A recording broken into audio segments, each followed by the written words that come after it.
사도신경으로 신앙 고백하시겠습니다. 전능하사 천지를 만드신 하나님 아버지를 내가 믿사오며 그 외아들 우리 주 예수 그리스도를 믿사오니 이는 성령으로 잉태하사 동정녀 마리아에게 나시고 본디오 빌라도에게 고난을 받으사 십자가에 못 박혀 죽으시고 장사한 지 사흘 만에 죽은 자 가운데서 다시 살아나시며 하늘에 오르사 전능하신 하나님 우편에 앉아 계시다가 죄로서 산 자와 죽은 자를 심판하러 오시리라. 성령을 믿사오며 거룩한 공예와 성도가 서로 교통하는 것과 죄를 사하여 주시는 것과 몸이 다시 사는 것과 영원히 사는 것을 믿사옵나이다.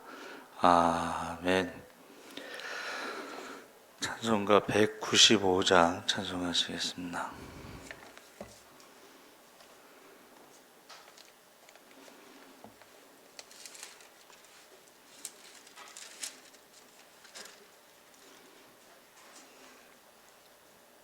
찬송가 195장 찬송하시겠습니다. 성령이여 우리 찬송 부를 때 진심으로 찬양하게 하소서. 성령이여 우리 기도 드릴 때 우리 곁에 계셔 일러주소서. 성령이여 우리 성경 읽을 때 그 속에서 빛을 보게 하소서. 성령이여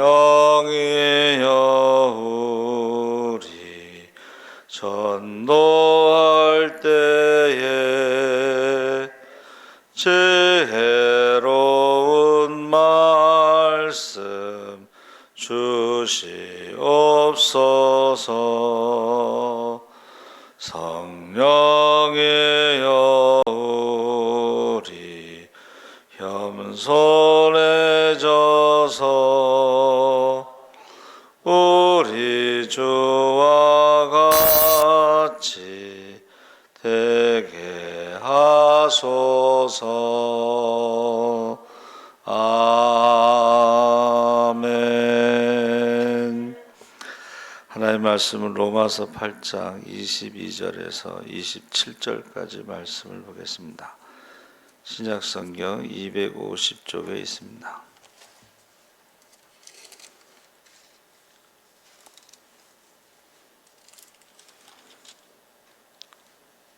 (8장) 22절에서 27절까지 우리 다 같이 읽겠습니다.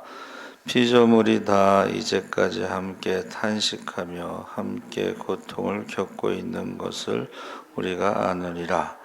그뿐 아니라 또한 우리 곧 성령의 처음 익은 열매를 받은 우리까지도 속으로 탄식하여 양자될 것 곧 우리 몸의 속량을 기다리느니라.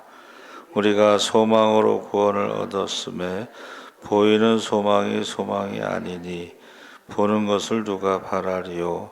만일 우리가 보지 못하는 것을 바라면 참음으로 기다릴지니라. 이와 같이 성령도 우리의 연약함을 도우시나니 우리는 마땅히 기도할 바를 알지 못하나 오직 성령이 말할 수 없는 탄식으로 우리를 위하여 친히 간구하시느니라. 마음을 살피시는 이가 성령의 생각을 아시나니 이는 성령이 하나님의 뜻대로 성도를 위하여 간구하심이니라.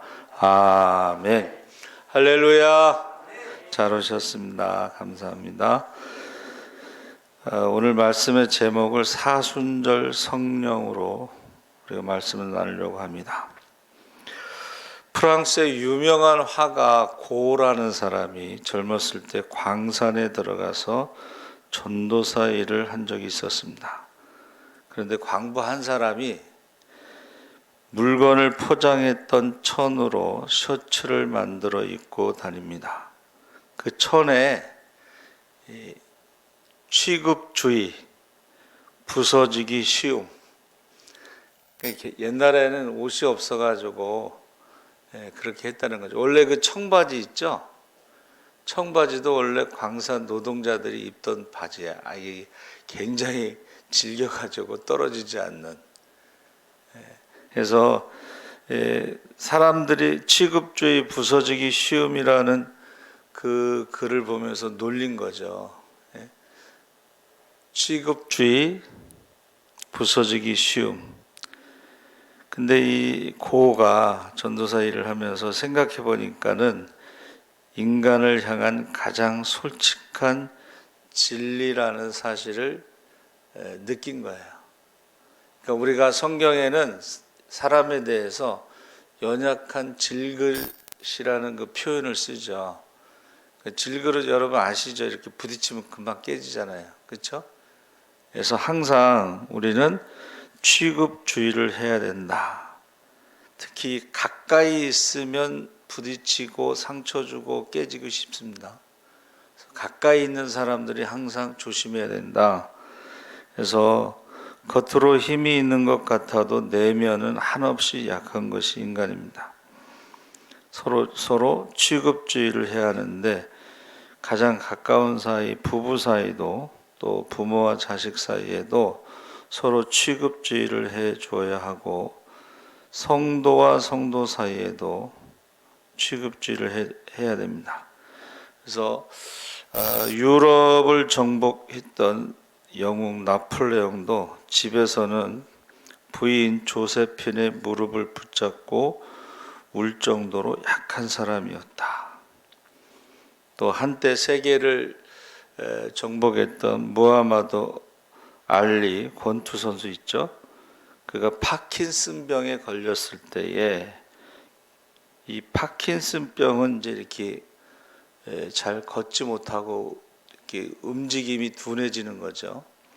근데 그가 뭐라 그랬냐면 사람보다 하나님이 더 강하시다는 것을 입증하기 위해 제가 이런 병에 걸렸습니다. 그래서 그 노무현 대통령도요, 대통령을 지냈지만 연약한 인간의 모습으로 그가 아무것도 할 수 없다. 책을 읽을 수도 없고 글을 쓸 수도 없고 하면서 탄식했죠. 베드로는 모든 육체는 풀과 같고 그 모든 영광은 풀의 꽃과 같으니 풀은 마르고 꽃은 떨어지되 오직 주의 말씀은 세세토록 있도다. 그래서 이 연약한 질그릇이지만 성령께서 도와주신다고 약속하셨죠. 그래서 바울은 인간이 얼마나 탄식하며 연약한 존재인가를 말하면서 하나님이 우리를 도와주시는데 구약에는 이제 하나님이 직접 아브라함을 도와주셨다고 그랬고 신약에는 예수님이 오셔서 도와주셨고 예수님이 승천하신 후에 이제 오순절에 성령이 오셨는데 또 다른 보혜사, 또 다른 보혜사란 말이 돕는 자죠. 그래서 우리가 신앙생활 한다는 것은 하나님의 도움을 필요로 하고 예수님의 도움을 필요로 하고 성령님의 도움을 필요로 하는 존재라는 것을 말해주고 있습니다. 그래서 26절에 이와 같이 성령도 우리의 연약함을 도우시나니, 그래서 인간이 연약한 존재라는 사실을 전제로 해서 지금 말하고 있습니다. 그래서 모든 피조물이 탄식한다, 고통을 겪고 있다는 사실을 말하면서 어떤 목사님이요, 요한복음 8장에 간음하다가 현장에서 잡힌 여인의 이야기 가운데 사람들이 예수님의 말씀을 듣고 너희 가운데 죄 없는 자가 먼저 돌로 치라 했을 때에 그들이요 나이 많은 사람부터 돌을 내려놓고 돌아갔습니다. 근데 그 장면이 너무 아름답게 보였다는 거예요. 왜냐하면 양심이 살아있잖아. 근데 지금 만약에 그러면 웃기는 소리 하고 있네 하고 돌을 던졌을 거라는 거예요. 그래서 그 예수님의 말씀을 듣고 그 나이 많은 사람부터 돌을 내려놓고 돌아가는 장면이 참 아름답다. 탄식 소리가 넘치는 사회가 됐는데 지금 우리가 전쟁, 여러분 우크라이나 전쟁 보세요. 150만 명이 지금 이제 피난길을 떠났는데 거기 모습을 보면 그 어린 아이들을 이제 피난 보내면서 아버지는 다시 전쟁터로 나가는 그런 장면들이 있어요. 그리고 전쟁에 나간 아빠의 소식을 기다리는데 어떤 군인이 유튜브를 통해서 아빠 아직 살아있다 하면서 이렇게 춤추는 장면도 있고 그런데 정말 그 탄식을 어떻게 막을 수 있을까? 성경에는 이제 과부의 탄식, 장애인의 탄식, 가난한 자의 탄식, 올바르게 살려고 하는 자의 탄식, 없는 자의 탄식, 병든 자의 탄식, 약한 자의 탄식, 이런 탄식이 사회 구석구석에 있습니다. 그래서 지금 우리나라도 산불로 인해서 지금 평생 살던 집이 지금 없어진 거죠. 이게 이제 기후 변화에 따른 가뭄으로 인해서 생긴 것이고 전쟁의 비용이 러시아가 하루 24조가 들어간다고 그래요. 그래서 러시아 경제가 지금 무너질 것이라고 하는 그런 경고를 하고 있습니다. 그리고 식량값이 올라가죠. 지금 마지막 때에는 이제 식량 전쟁이 있을 것이다. 지금 그리고 기름값이 올라가고 이게 남의 일이 아닙니다. 다 우리가 영향을 받는 거죠. 그런 탄식 속에 고통을 견디지 못하고 많은 사람들이 이제 극단적인 선택을 하는데 우리나라가 하루에 36명씩 자살하고 있습니다. 어떤 중학교 3학년 학생이 졸업식에 오지 않고 자살을 했다는 이야기가 있는데 공부도 잘하고 임원도 하던 학생인데 아버지가 알코올 중독이에요. 그리고 어머니가 직장을 나가서 졸업식에 아무도 못 오고 그냥 자살을 했는데 자존심 때문에 그렇습니다. 공부 잘하고 임원하는 학생이 아버지가 알코올 중독이라는 것을 누구에게도 말을 못한 거예요. 그래서 이런 탄식 소리가 있을 때에 우리가 바로 예수 사랑을 전해야 된다 하는 것입니다. 그래서 찬송가 가사 중에 세상 모두 사랑 없어 냉랭함을 아느냐 곳곳마다 사랑 없어 탄식 소리 뿐일세. 곳곳마다 번민함은 사랑 없는 연고요 측은하게 손을 펴고 사랑받기 원하네. 사랑 없는 까닭에 저들 실망하겠네. 그래서 제가 군목이 있잖아요. 군목. 군인 목사님들이 이 돌아다니면서 이제 설교를 하셔야 돼요. 교회가 만약 5개인데 그 목사님이 관리하는 교회가 5개면 여기서 예배 설교 끝나고 바로 이동해서 또 다른 데 가서 근데 이제 예배가 마치고 나서 어떤 병사가 목사님 상담하고 싶다고 그랬는데 시간이 이제 안 되는 거예요. 그래서 다음에 하자고 이제 다른 데 가서 설교하기 위해서 가셨는데 그 병사가 자살했어요. 그러니까 우리가 너무 가슴 아픈 이야기죠. 자기 말을 들어줄 사람이 없을 때 자살하는 거예요. 그래서 자살 전화가 있잖아요. 상담 전화. 거기 전화를 하잖아요. 그러면 그 사람이 상담할 때 한마디도 안 하고 그 사람이 하고 싶은 말을 다 들어주는 거예요. 그러면서 끝에 얼마나 힘드십니까? 얼마나 힘드십니까? 그 한마디가 그 사람들이 자기가 하고 싶은 말 다 했잖아요.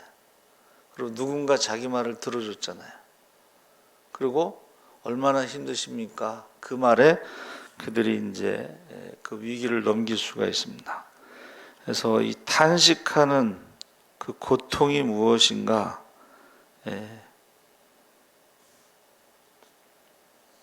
사도 바울이 로마서 1장에서 8장까지 한결같이 말씀하고 있는 것이 우리가 예수를 믿고 구원을 받은 것이 성령 하나님의 도우심이다.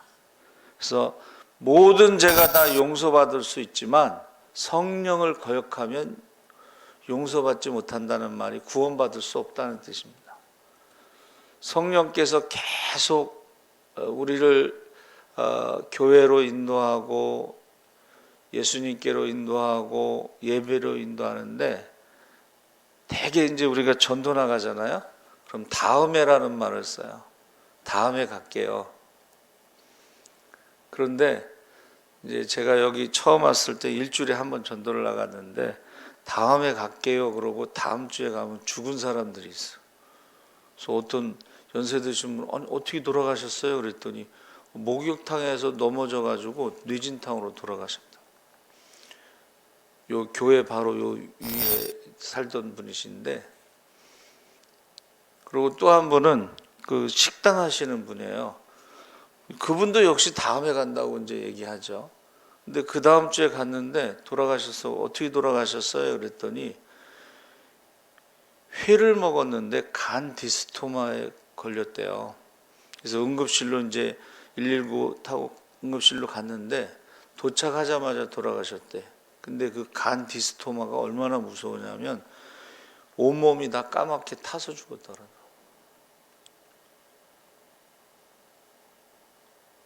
그러니까 우리가 다음에라는 말은요, 성령의 인도하심을 거역하는 거예요. 기회를 주시는 거예요. 기회를. 그 기회를 계속 거절하면 나중에 이제 문제가 생기기 시작합니다. 그래서 우리가 이제 그 세례 줄 때 있잖아요.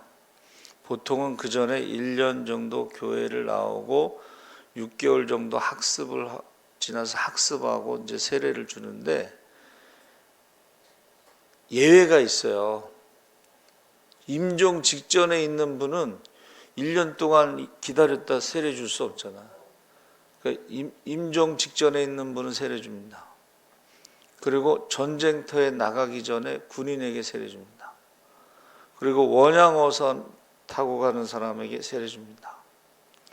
그러니까는 사도행전에 보면 이디오피아 여왕 감다게의 국고를 맡은 내시가 예루살렘에 성지순례 왔다가 가면서 이사야서를 읽잖아요. 53장을. 그러니까 빌립이 지금 사마리아에서 성공적으로 지금 전도하고 목회를 하고 있는데 갑자기 아무도 없는 광야로 가라고 그랬잖아요. 성령께서. 그래서 그 가마 옆에 가까이 가라. 성령께서. 가까이 가서 들어보니까 이사야 53장을 읽고 있으니까는 빌립이 그거 읽는 것을 알고 있느냐 그랬더니 내시가 뭐라 그래요? 가르쳐주는 사람이 없는데 어떻게 알겠냐 그래서 빨리 가마 타라고. 그래서 복음을 전하죠. 예수님에 대해서. 그랬더니 내시가 뭐라 그래요? 나 세례 받고 싶다 그래요. 세례. 그랬더니 빌립이 뭐라 그래요? 예수가 하나님의 아들이심을 믿느냐? 그러면 가하니라. 그랬더니 내시가 뭐라 그래요? 나는 예수가 하나님의 아들이라는 걸 믿는다는 거야. 이것을 이제 우리가 흔히 준비된 심령이라고 그래요. 준비된 심령. 그래서 물이 있으니까는 거기서 내려가서 세례 주고 그리고 내시는 자기 갈 길 가고 빌립도 자기 갈 길 갔다 이렇게 돼 있잖아요. 사도행전에.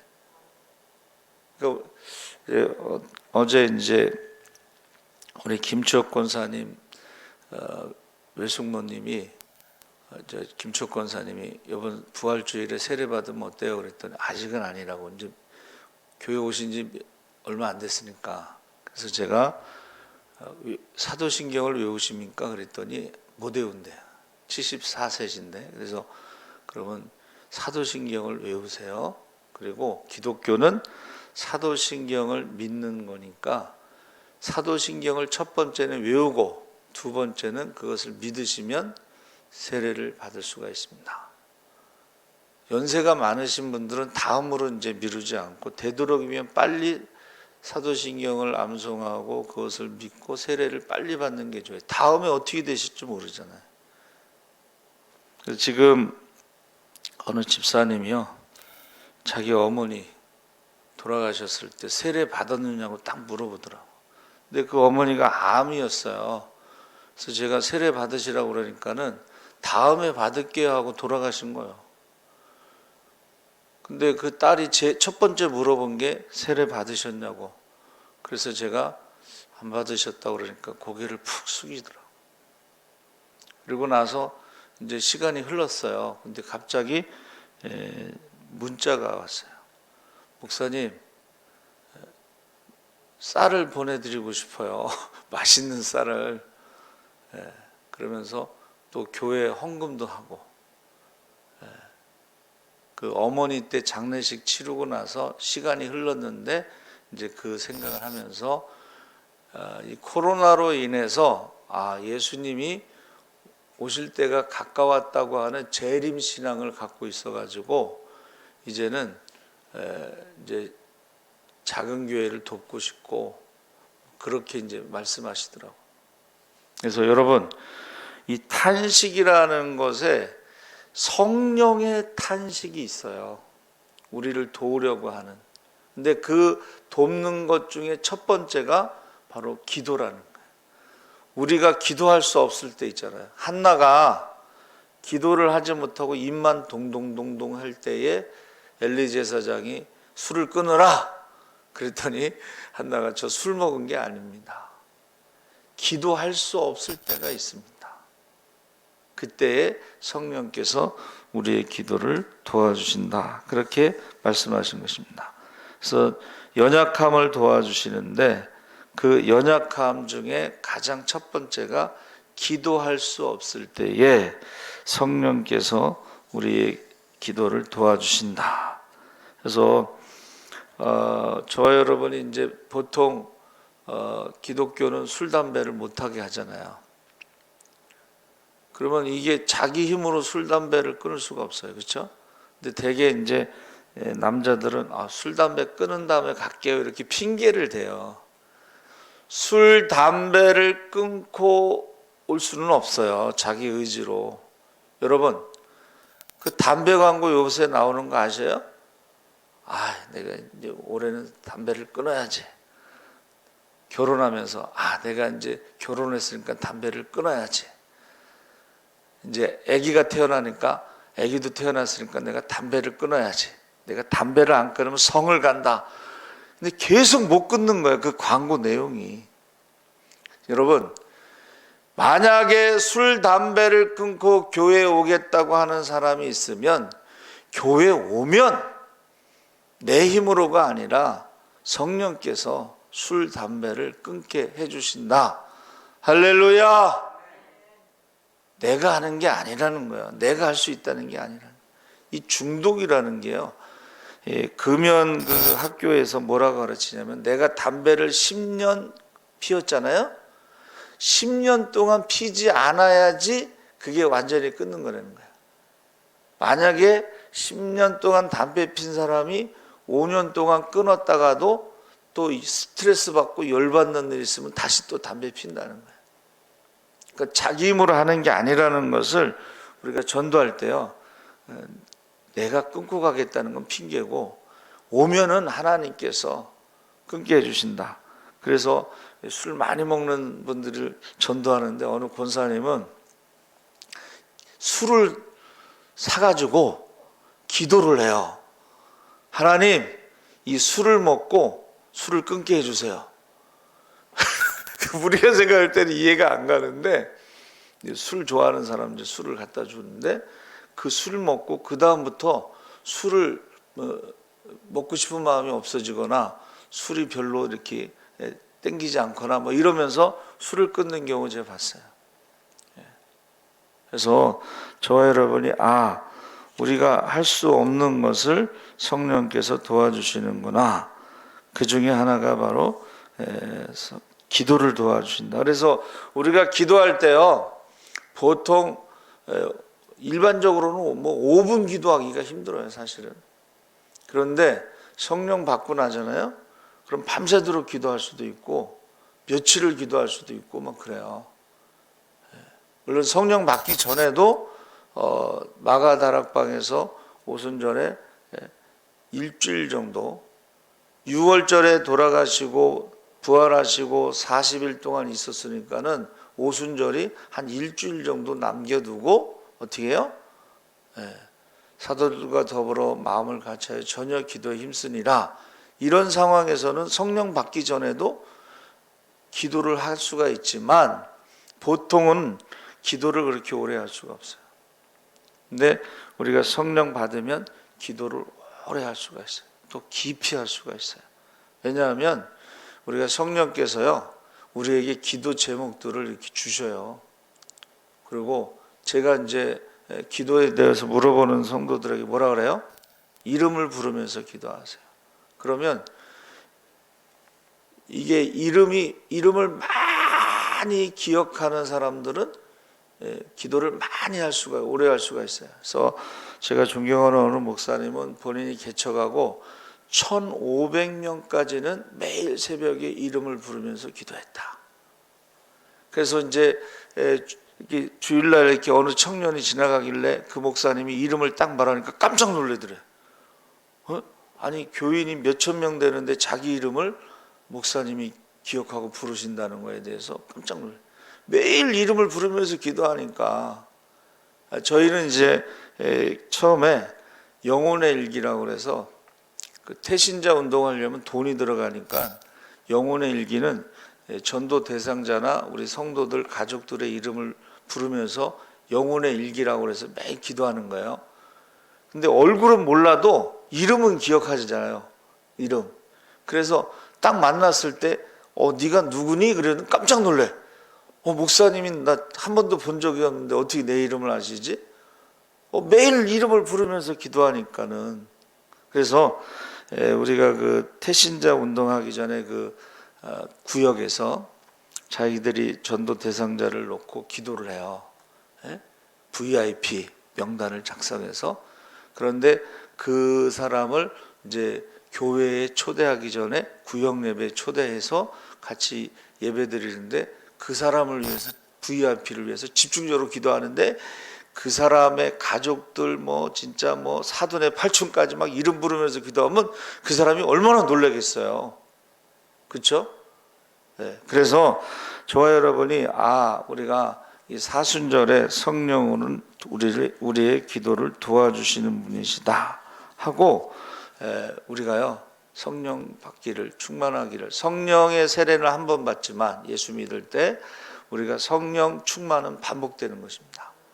그래서 기도 못하시는 분들은 성령 받기를 먼저 기도하고 성령은 기도의 영이다 이렇게 생각하시고, 그리고 그 다음에 기도가 이제 쌓이면 그것이 우리에게 큰 도움을 준다. 여러분 그 도움이라는 그 말이요 함께 한다는 뜻이 있고 우리의 짐을 대신 지다 이런 뜻이 있는데 이게 군사적 용어예요. 지금 우크라이나의 대통령이 무기를 보내달라 막 그러잖아요. 이게 돕는다는 뜻이 군사적 용어예요. 우리가 기도하면 하나님의 군대를 보내주시는 거예요. 할렐루야.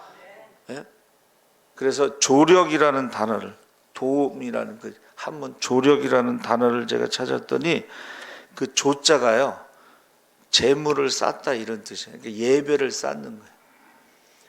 예배를 쌓고 기도를 쌓은 사람을 하나님이 도우신다는 거예요. 할렐루야.